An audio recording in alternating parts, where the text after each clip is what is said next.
আসসালামু আলাইকুম, welcome to my channel Shefa daily kitchen and lifestyle. আশা করি সবাই ভালো আছেন। আলহামদুলিল্লাহ, আমিও আপনাদের দোয়ায় ভালো আছি। তো আজকে এসেছি আমি একটা অ্যানাদার ভ্লগ ভিডিও নিয়ে। তো ভিডিওটা কি তা দেখার জন্য আমার সাথে থাকুন। তো আজকের রেসিপিটা হচ্ছে একটা আচারের রেসিপি। তো রেসিপিটা বানানোর জন্য আমি যে উপকরণগুলো নিয়েছি, এখানে নিয়েছি তেঁতুল, আর নিয়েছি রসুন, দেশি রসুন, আর নিয়েছি পাঁচফোড়ন, সরিষার তেল, আর নিয়েছি কাঁচামরিচ।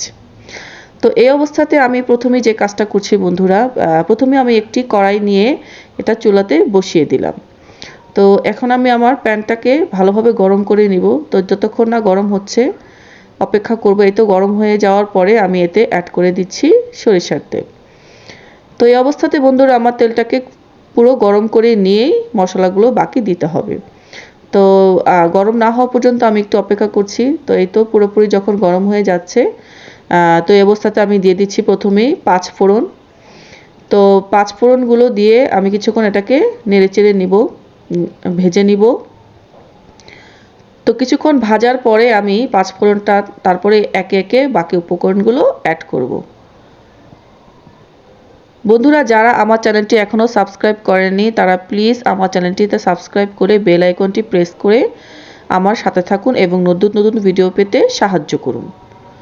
তো বন্ধুরা, এই অবস্থাতে আমি প্রথমেই দেখুন বন্ধুরা, পাঁচফোড়ন দেওয়ার পরে আমি দিয়ে দিচ্ছি রসুন। তো রসুনগুলো এখানে আমি ভালোভাবে ধুয়ে শুকিয়ে নিয়েছি, যাতে পানিটা না থাকে, ঝরিয়ে নিয়েছি।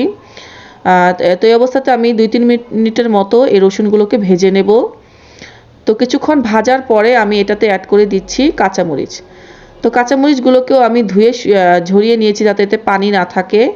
আর কাঁচামরিচগুলোর মাঝখান দিয়ে আমি একটু ছিঁড়ে দিয়েছি, যাতে ফুলে ফেটে না যায়। কারণ কাঁচামরিচগুলো আস্ত দিলে এখানে ফেটে যাওয়ার একটা ফুটে ওঠার একটা সম্ভাবনা থাকে।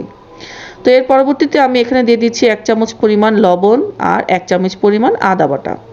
তো লবণটা আমি এখন 1 চামচই অ্যাড করছি এবং পরবর্তীতে যদি আরও প্রয়োজন হয় তখন আমি আর একটু দিয়ে দিব। তো এই অবস্থাতে আমি এখন বাকি লবণ এবং রসুন আদা বাটা দিয়ে আমি এটাকে এখন নেড়েচেড়ে ভেজে নিচ্ছি।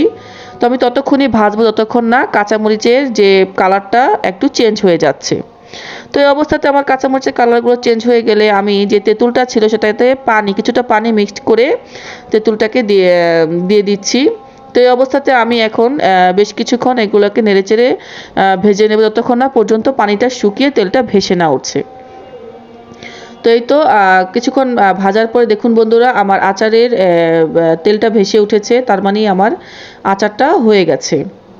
তো বন্ধুরা, এই অবস্থাতে আমি আমার গ্যাস ফ্লেমটা এখন অফ করে দিব এবং কিছুক্ষণ এটাকে রেস্টে রেখে দিব।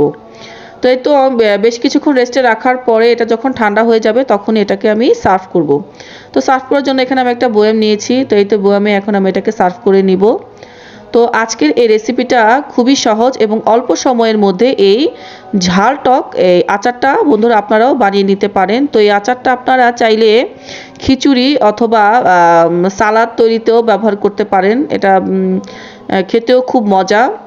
তো আপনারাও এভাবে বাসায় ট্রাই করে বানিয়ে দেখতে পারেন। বন্ধুরা, যারা আমার চ্যানেলটি এখনও সাবস্ক্রাইব করেননি এবং প্লিজ সবাই সাবস্ক্রাইব করবেন এবং আমার চ্যানেলটিতে বেশি করে লাইক, কমেন্ট এবং শেয়ার করবেন। আর আমার আচার রেসিপিটা আজকে আপনাদের কাছে কেমন লেগেছে অবশ্যই কমেন্টের মাধ্যমে জানাবেন। তো বন্ধুরা, আপনারা যে যেখানে আছেন ভালো থাকবেন, সুস্থ থাকবেন, সবাই সবার জন্য দোয়া করবেন। আল্লাহ হাফেজ, আসসালামু আলাইকুম।